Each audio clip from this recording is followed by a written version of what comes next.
साबित हुआ। आप इनके साथ काम कर चुके हैं, इनके जो आज चेज को आप देखते हैं, क्या प्लानिंग होती है, क्या मेथड होता है इनका जिसकी वजह से इन्होंने 17.5 में एक 180 प्लस टारगेट कर दिया, क्योंकि ये वही जगह है जहां पे हम कहते हैं कि इतना हाई स्कोरिंग ग्राउंड नहीं था जो बता रहा था। ये बात कही थी कि इनके जो है उनको वो सामने लर्निंग जो है वो सबसे इम्पोर्टेंट है, क्योंकि आप जब भी कहीं ना कहीं चैलेंजेस आते हैं, लर्निंग्स आती हैं और फिर आप उसके ऊपर काम करते हैं कि ये ऐसे नहीं कि बातें की ओर चले गए, आप फिर उसका तोड़ निकाल के लेके आते हैं और वो उसको एग्जीक्यूट भी करते हैं। और अगर आप इनको देखें कि आपको ये जैसे अभी हफीज ने भी मेंशन किया कि इनका मेरा ख्याल है ये बेस्ट चेज हो गया ना इन आईसीसी इवेंट्स में, तो इनका बेस्ट चेज हो गया। तो इनकी जो पीछे इनसे जो चीजें नहीं हुई उनकी लर्निंग्स में उन्होंने अपने आप को प्रिपेयर किया और फिर आगे जाके उनको एग्जीक्यूट किया। तो मैं हमेशा से कहता हूँ इनकी बात, जो मैं इनके साथ ड्रेसिंग रूम में रहा तो इनकी जो इंटेंशंस होती हैं वो क्लियर होती हैं कि जो आपकी लर्निंग्स हैं आप अपना जहन बनाते हैं, फिर उसके बाद इनकी बातें चलना शुरू हो जाती है कि हमने इनको इस तरह करना है, फिर उसी के मुताबिक ये ट्रेनिंग करते हैं, प्रैक्टिस करते हैं और प्रैक्टिस करने के बाद उसको एग्जीक्यूट करते हैं। फिर पता चलता है इनको कि भाई हाँ हमने जो कहा था, जो जिसकी इंटेंशंस बनाई थी, हमने उनको एग्जीक्यूट कर दिया। ऑन द फील्ड इतने अच्छे हैं कि कभी कभार बोरिंग लगने लगते हैं।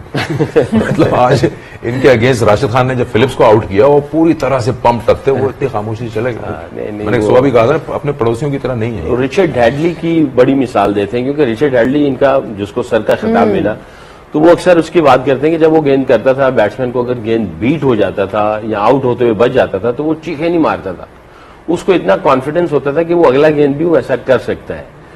अभी किया है, अगला फिर करेगा। वो ये हुआ नहीं, ये इसने किया है।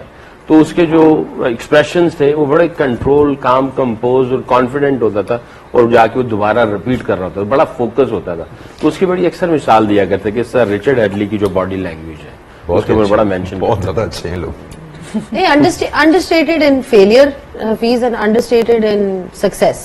If you talk about New Zealand, कभी ऐसे नहीं हुआ लगा बहुत ज्यादा इमोशंस किसी भी एंड में, मतलब एक वो जो एक हम बैलेंस की बात करते हैं, स्टेबिलिटी की बात करते हैं, वो उनकी टीम में हमेशा नजर आती है। देखिए वो एक सोसाइटी का बिल्डअप भी है ना, वहाँ की सोसाइटी के अंदर अपनी लाइफ को एंजॉय करने की पूरी इजाजत है, अपने आप को एक्सप्रेस करने की पूरी इजाजत है, कोई किसी को जज नहीं करता on the basis of what he is doing. और इन्हीं चीजों से सोसाइटी की डेवलपमेंट की वजह से उनके जो कैरेक्टर्स हैं वो इतने शानदार हैं कि हम इसे लाइक मैं और आई एम श्योर कि हम सना भी गए होंगे, हम चारों जो पूरी दुनिया में हमने सफर किया तो हमें जो सबसे ज्यादा इखलाक के बेहतर लोग मिले वो न्यूजीलैंड में मिले। कि वो कोई वहां पे पढ़ाई के साथ नहीं उन्होंने सीखा, वहां पे सोसाइटी ऐसी है, उनको इस तरह की मुख्तलिफ किस्म का झूठ बोलना, चीट करना, लोगों की मदद करना, वो खुश होते हैं इन चीजों से कि यार अगर हम ये करेंगे तो ये एक अच्छी चीज है। मुझे लगता है कि सोसाइटी की डेवलपमेंट इनके कैरेक्टर के अंदर नजर आती है, इसलिए ये इमोशंस को कंट्रोल करते हैं। इनका एक आदमी साथ चलता है जो कि डायरेक्टर होता है, जो हम तो डायरेक्टर इंटरनेशनल, डायरेक्टर डोमेस्टिक, वो इस तरह के चल रहे होते हैं। इनका एक बंदा साथ में चलता है जो कहता है कि ये जो जितने भी खिलाड़ी हैं ये हमारे मुल्क के हीरोज हैं, छोटा सा मुल्क है और ये हमारे हीरोज हैं। उनका इमेज वो और ज्यादा बनाते हैं, उनको ट्रेन करते हैं बाकायदा कि आप हीरो हैं और पूरा मुल्क आपको फॉलो करेगा। नहीं लाइक हमारे साइकोलॉजिस्ट भी डिफरेंट है, वो डिफरेंट है। वो ये इसके ऊपर बड़ा एम्फसाइज कर रहे थे कि ये हमारे हीरो हैं, रोल मॉडल हैं, जो कि हमारे मुल्क के अंदर जो आने वाली नस्ल है उसको ये डेवलप इंस्पायर करेंगे। तो एक बंदा बाकायदा हर टूर्स पे जाता है, हाँ वो जाके इनसे मिलता है, थोड़ा सा उनकी ब्रेनस्टॉर्मिंग करता है कि आप एम्बेसडर हो न्यूजीलैंड के, आप न्यूजीलैंड को इधर रिप्रेजेंट कर रहे हो, पूरा मुल्क आपको देख रहा है। तो वो जाके जो है वो मोटिवेशनल भी कह सकते हैं, बट नॉट कि भाई आप सिर्फ क्रिकेट के ऊपर वो चल रहे, वो ओवरऑल देख रहे होते हैं और पूरे मुल्क के लिए ओवरऑल उसको रोल मॉडल देख रहे होते हैं, खाली गेम के लिए नहीं। अजीब, मैं तो देख के हैरान हो गया, मेरी जब उससे मुलाकात हुई, कहते I am just here for 1 week and I'm just seeing all these boys and I'm going back. मैंने कहा अच्छा जी, वो सिर्फ एक हफ्ते के लिए आया था। हम डैनी मॉरिसन से मिलते हैं ना, डैनी मॉरिसन को देख के लगता है ये लोग सीरियस नहीं है। वो तो he's not a typical 1% इस तरह के हर जगह पे he's one of a kind, definitely। वो तो वो तो कोई मेरे ख्याल सब कॉन्टिनेंट के ज्यादा लगते हैं वो as नहीं, opposed to वो from- 6.5 ज्यादा रहा है। उन्होंने एक्चुअली वक्त भी यहाँ पे ज्यादा गुजारा है, ज्यादा so किया ना you वही। know in our part of the world. Sir in nutshell अगर कंक्लूड करें इस पहली आउटिंग को, न्यूजीलैंड और अफगानिस्तान को भी आप ले लें, आपने जिक्र किया था सुबह के अफगानिस्तान प्रेफर करता है पहले बैटिंग करना, सकले ने कहा कि इस माइंडसेट को चेंज करना चाहिए, आप हर बार उसी चीज पे नहीं जा सकते। न्यूजीलैंड ऑफ कोर्स अपनी अनाउंसमेंट रैप कर चुका है और जितने भी पंडित हैं उन्होंने न्यूजीलैंड को फाइनल 4 में काउंट किया है। How do you see their progress, because आगे चैलेंजेस आएंगे, this was of course the first outing. बिल्कुल, आई थिंक थोड़ा सा जो कंसर्न है वो अफगानिस्तान की फॉर्म पे जरूर है। अगर आप एशिया कप में भी इनकी परफॉर्मेंस देखें तो कोई खास इनकी परफॉर्मेंस नहीं रही। बहुत से लोगों ने इनको टॉप 4 में रखा था एशिया कप के, बट वहां पर भी इनसे उस तरह की परफॉर्मेंस नहीं हुई। न्यूजीलैंड उसके बरक्स अगर आप देखें तो जितने भी आईसीसी टूर्नामेंट्स है ऑलमोस्ट सबके ही सेमीफाइनल में न्यूजीलैंड पहुंचता भी है और हर कोई उनको जो है प्रिडिक्ट भी करता है।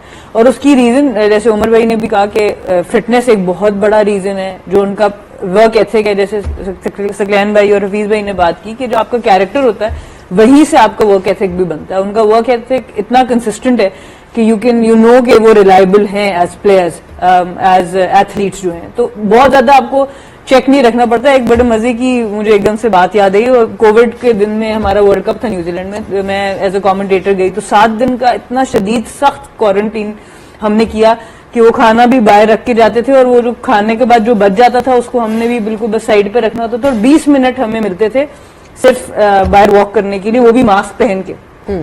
तो जब वो 7 दिन कंप्लीट हो गए, इतने कंप्लीट वो सख्ती के बाद, तो मैंने उसको, फिर उन्होंने हमें टेस्टिंग किट दी, वो मैंने अपना टेस्ट किया, मैंने उसको फोन किया नीचे रिसेप्शन पे कि मेरा टेस्ट क्लियर आ गया, तो अब क्या करना है। तो उसने कहा कोई नहीं, throw it in the dustbin and come out. तो मैं कहा you don't need a picture, you don't need to look at it. उन्होंने कहा no no just throw out. तो मैं ये सोच रही थी कि उनके जहन में भी नहीं आया कि कोई इस बात पे झूठ बोल सकता है कि भाई टेस्ट नेगेटिव है या पॉजिटिव है। तो उनकी अपब्रिंगिंग ऐसी है कि वो even it doesn't cross their mind कि कोई किसी चीज पे झूठ बोल भी सकता है, क्योंकि हम लोग के दिमाग में पहले होता है कि मुझे प्रूफ दिखाना है कि भाई मेरा पॉजिटिव है या वैसे नेगेटिव क्या है है। It's the culture. बस यही बात है। एना की डेफिनेटली उनका कल्चर ही ऐसा है जी। अच्छा जी, थोड़ा सा इस पे कंक्लूड करते हैं उमर, बिकॉज आज ठीक है न्यूजीलैंड को हम फुल क्रेडिट दे रहे हैं, उन्होंने जिस तरह से चेज किया बड़ी अच्छी उनकी बैटिंग थी, लेकिन अफगानिस्तान की तरफ से भी अगर आप देखें, Fazal Haq Farooqi 2 over 25 run, Ziaur Rahman Sharifi 3 over 33 run.